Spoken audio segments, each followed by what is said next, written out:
तैयार है मोनिका के हाथ की गर्मा गर्म कॉफी। ये क्या अंजलि, तुम ये अलमारी से साड़ियां क्यों निकाल रही हो? अचानक मायके जाने का प्लान कब हुआ? मेरे मायके जाने का प्लान नहीं हुआ है, मैं तो इन नई साड़ियों को छुपा रही हूँ। लेकिन क्यों?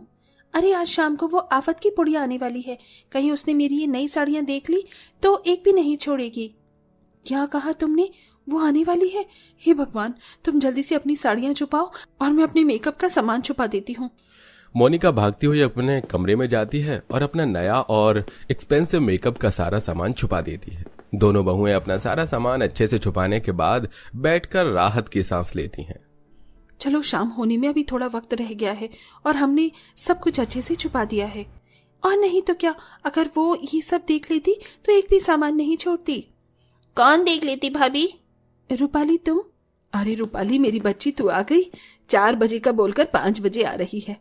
रूपाली की दोनों भाभी उसके लिए नाश्ता लेकर आती हैं, जिसे करने के बाद अब रूपाली एक एक करके अपनी भाभियों के कमरे में जाती है। ये क्या भाभी, आपके कमरे में तो मुझे कुछ नया सामान नहीं लग रहा है। कहीं मैं आने वाली हूँ इसलिए तो आपने सब कुछ छुपा तो नहीं दिया?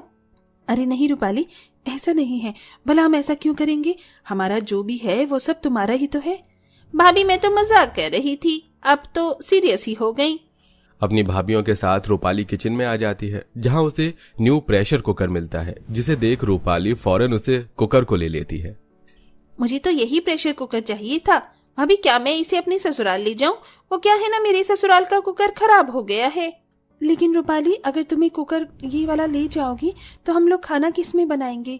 अगर तुम्हें नया कुकर ही चाहिए तो हमारे साथ मार्केट चलो, हम तुम्हें इससे भी अच्छा कुकर दिलवा देंगे।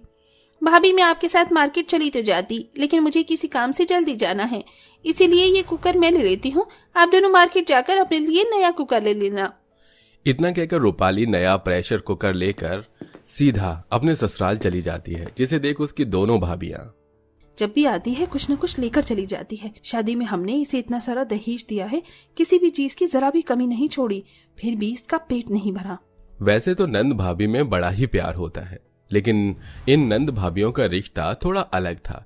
जहां सारी भाभियां अपनी नंदों के ससुराल से आने का इंतजार करती, वहीं ये दोनों भाभियां अपने नंद की मायके ना आने की भगवान से प्रार्थना करती।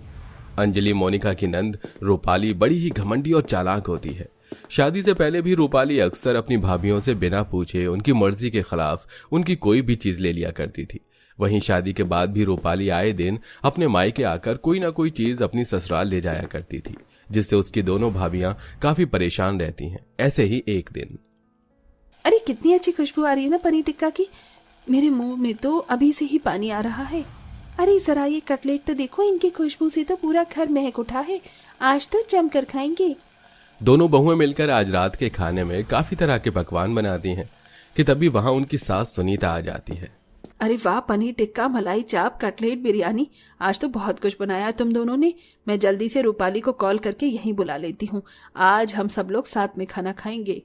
इतना कहकर सुनीता अपनी बेटी रूपाली को कॉल करने के लिए चली जाती है, जिसे देख, हे भगवान, इतने अरमान से हमने इतना सारा पकवान बनाया था, लेकिन अब वो रूपाली की बच्ची इन सबको चट कर जाएगी और हमारे लिए जरा सा भी कुछ नहीं बचेगा। मोनिका की बात 100% सच निकलती है। रूपाली अपने हिस्से के साथ साथ अपनी दोनों भाभियों का हिस्सा भी जानबूझकर खत्म कर देती है, जिसके चलते अब दोनों भाभियों को सुबह की बासी रोटी और सब्जी खाकर अपना पेट भरना पड़ता है और ऐसे ही समय गुजरता रहता है। मोनिका, आंटी जी ने तो बहुत सुंदर कड़े बनवाए हैं तुम्हारे लिए। ये कड़े तो माँ मुझे मेरी शादी में ही देना चाहती थी, लेकिन थोड़ा बजट कम पड़ रहा था, इसलिए नहीं दे सकी। अपनी माँ के दिए हुए सोने के कड़े को पहनकर मोनिका काफी खुश हो रही होती है। तभी उसकी खुशी भंग करने उसकी नंद रूपाली आ जाती है। वाह भाभी, ये कड़े तो कितने प्यारे लग रहे हैं। आपको पता है, ऐसे ही कड़े का डिजाइन मैंने एक मैगजीन में देखा था।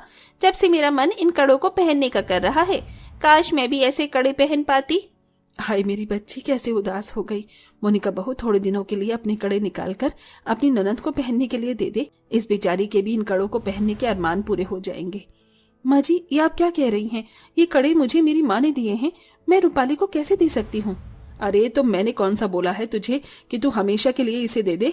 कुछ दिनों के लिए दे दे और जब तुझे पहनना हो तो वापस ले लियो। हाँ भाभी, और वैसे भी मुझे परसों एक शादी में जाना था, मेरी साड़ी पर ये कड़े काफी अच्छे लगेंगे। इतना कहकर रूपाली खुद ही मोनिका के हाथों से उसके कड़े निकाल कर पहन लेती है।